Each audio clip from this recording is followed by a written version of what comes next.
All right, guys, Jack here. I got a couple new wicking beds installed, and as different as they seem to y'all, they're really the same thing as all of these ones up here, except they're static. And what I mean by static is you fill them up, you shut the water off, they water themselves. And there was a ton of questions from just one little post of a picture of these.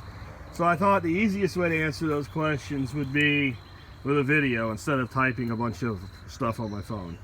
So the way these work is you can see there's a pipe coming out the bottom of them. That pipe goes in there, and there's a whole bunch of 4-inch drain pipe, just like this stuff right here, cut up in little pieces to create a false bottom.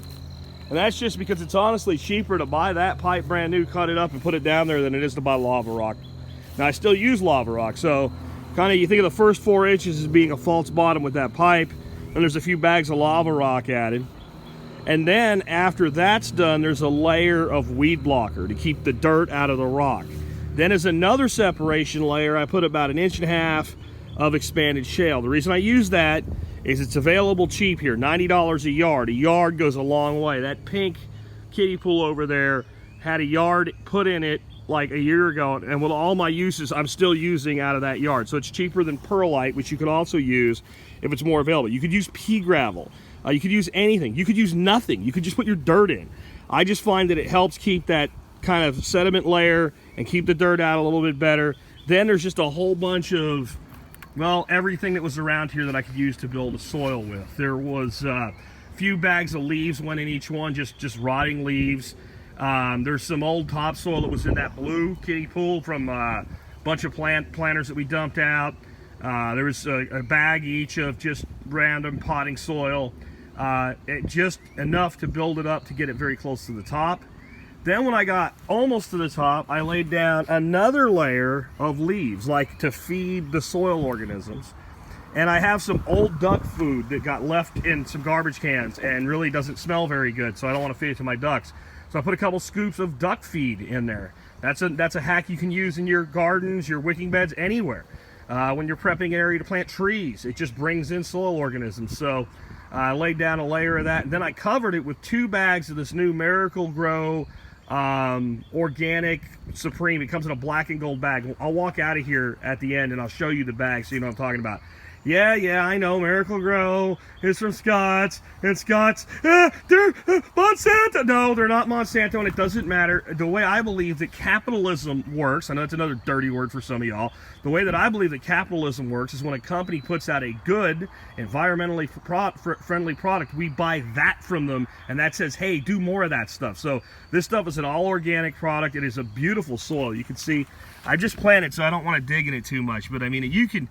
The human eye knows when it's looking at something good.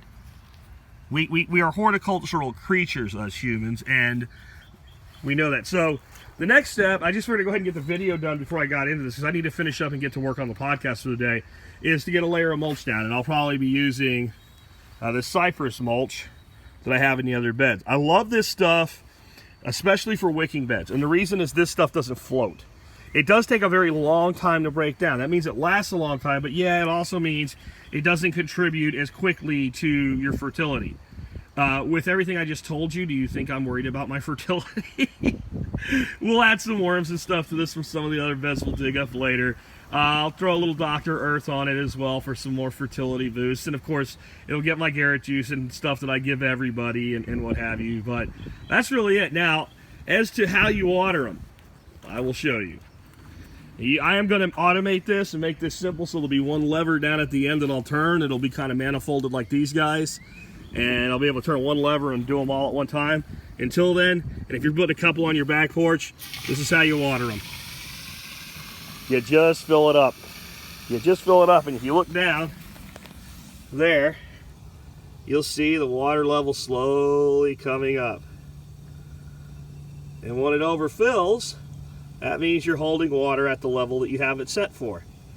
So we'll wait for that to happen here. Won't take too long if I turn the velocity up a bit. And again, that's all you're doing right now. And that's going to be holding water about this high, which is a little bit higher than I want to normally. But since I've just planted a bunch of seed, I want to keep it really, really wet for the first week or two. So all I have, and I'm waiting for it to fill up so I can show you. That's good. There we go. We're overflowing. Shut the water off. Now, let's say I want less water in here. This pipe is setting the level. So all I have to do is, however far I turn that pipe, wherever I put the top of this pipe, that's where that water is going to stay. It's really, really simple. If we overfill a little bit, it'll discharge here. I'm actually considering some ideas. I'm thinking about maybe building some little stuff out of this hardware cloth like this, little frames, and put one and kind of direct the overflow, and just throw ryegrass in there. And that's a food crop for the quail that then I don't have to do any work for. So I'll think about that, because I don't want. The other thing is I don't want it to be in my way. So there's other places we could direct that water. But for right now, you know, remember, this is a major conversion happening here. My hope this part of the season is to get these things going all the way down. So there'll be 2 to start out in each section. So I got 4 more to put in. Next year, these are all coming down to the ground. These are all shut off from the aquaponics now, right now. These are all being done manually. This is being irrigated off the well the same way. Water comes in there, goes down the bottom. These are set up a little differently. When we put them to the ground, we'll turn them all like this.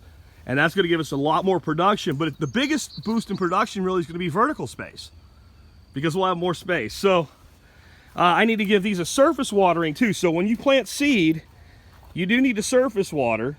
But what I'm going to do is I'm going to get the mulch down before I surface water. And you want to surface water until your plants get, you know, the roots about that deep. Once your roots are that deep in a wicking bed, stop surface watering, and they'll drive those roots down there because they know that moisture's down there. And you get very healthy, very deep-rooted plants that way. So that's all there is to it. I just wanted to real quick show you this product from Miracle Grow. Again, I know a bunch of you just, you know, you're in the fetal position now on the ground. Hey, Mr. Quail. Oh, people said tell us more about the aviary. This is the story of the aviary. There's about 20 of these guys in here. They lay me lots of eggs. Another one there, right? That's what goes on here. These guys run back and forth. They keep this from growing in on me. I don't have any weed problems or anything like that coming up in here. And we just add wood mulch constantly. They're making compost. They're making compost in a bin right there. They have their little hidey holes to go to. They just kind of hang out. Now we're going to do something cool. I learned at the Fort Worth Zoo that if you give them good houses, that parakeets can live outdoors in our climate. So we're going to probably bring a few parakeets in here just for some coolness. Either that or some finches. I haven't decided yet. But again, this all used to be part of the aquaponics system. The aquaponics system is being converted. We're not going to go into that today. But this whole greenhouse is getting redone as well. I did a prior video on that. You can look it up. So all of this connection here needs to go away, honestly. And right now I got a temp off the well, but I'll do it kind of in a more permanent way. I don't really want to put any effort into the backside irrigation any more than I have to, because it's going to get completely reconfigured at the end of the season as we expand. You know, we're going to have, what I figure out, 8 grow beds per section, right? That's 24 grow beds in here. That's going to be just absolutely awesome. Over here, Performance Organics. This is what you're looking for if you want to try this stuff. I am incredibly impressed with this stuff so far. I've set up some of my new beds this year with it and some without it, and the ones with it are just banging. And again, it's all organic. What do we got going on there, huh? Dana Cat hanging out with us in the morning walkthrough. There's Dana's butt. Dana, they don't want your butt. There she is. I know some of you are in the fetal position now because we have outdoor cats. Our cats kill lots of rats, don't you, Dana? They're part of the ecosystem around here. And I guess I'll show you this real quick to wrap things up. Hopefully this will dry up before 2 weeks from now. This is where the new timber frame pond is going. You can see we got a good foot in the ground here. So we're gonna have a really beautiful timber frame pond where this mud hole is very, very soon. More will be coming on that soon. Locusts are in bloom. Spiderwort's in bloom. This is my time of the year, huh, Dana? We'll catch you guys later.